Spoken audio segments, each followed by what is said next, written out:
Good morning, good evening, good afternoon, whatever it is for you. Welcome back to another Division 2 video. My name is Prime and look at us. Yes, 100% burn resistance. Yes, sir. As we know, the Incursion is coming. We need to fight the cleaners. It's gonna be in the Merit Estate. And like Yannick said, there will be a lot of fire and a lot of heat. So, what do we need to do to prepare? Exactly, make a build so we can stand in the fire. Yes, sir, this is a 100% burn resistance build while still doing damage, full reds, but still shredding through enemies while protected from the burn, because we all know those cleaners love to burn everything to the ground, and it's not gonna be one of us if we are running around with this build right here. As you can see, we can shred through people while running through the fire.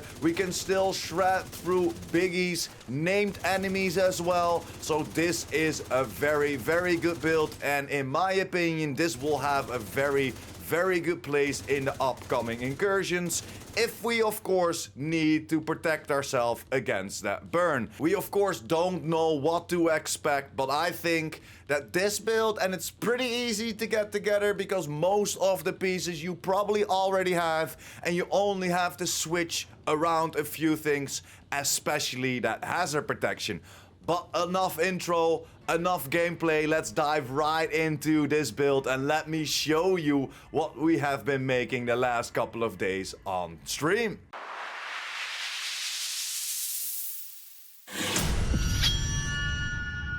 And there we are. This is the build that you just saw. 100% fireproof. As you can see, standing right in the fire while we talk about this build.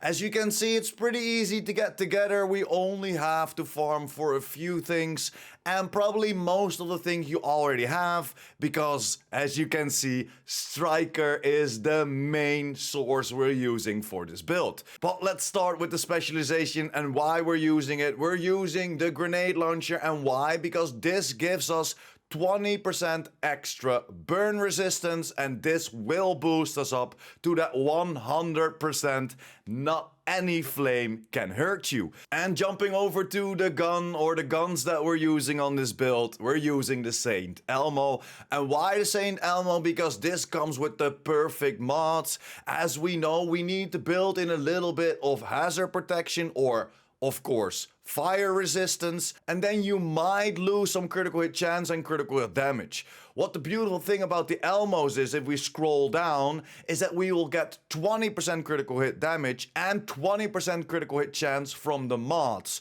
So this will help you out getting to that 50 to 55% crit chance that you want to aim for to still do your crit shots, and that's why you can still shred through people with this setup of the build. I went with damage to target out of cover on there, and of course this is not on any expertise, so the gun can only hit harder if you went up to proficiency on this gun. So no extra weapon damage whatsoever, and this hits for 106.1k. Of course, because we're running around with Striker, the RPM is raised to almost 980 and a beautiful mag of 70. Next to that, you can go for whatever you like. I chose to go for an M1A and I chose to go for a TDI card, but you can go for whatever you want. I think this could be a very nice addition to M1A, because of course this is a future build. This is a build for the incursions that will come next week or maybe the week after, and we don't know what to expect. So I thought, let me put a secondary on there so I can at least shoot people from a distance as well.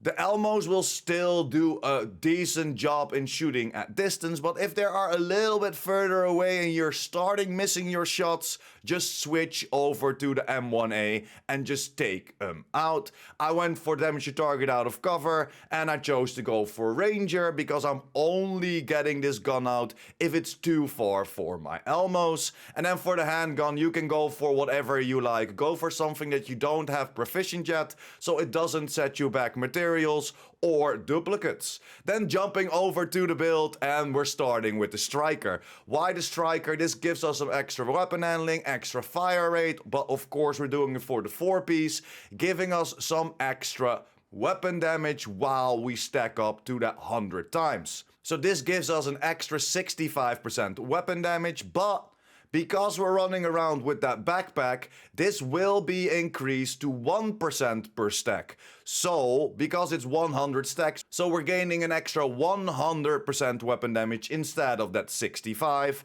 And of course, 1 stack is lost per second between 0 and 50, and 2 stacks per second are lost between 50 and 100 stacks.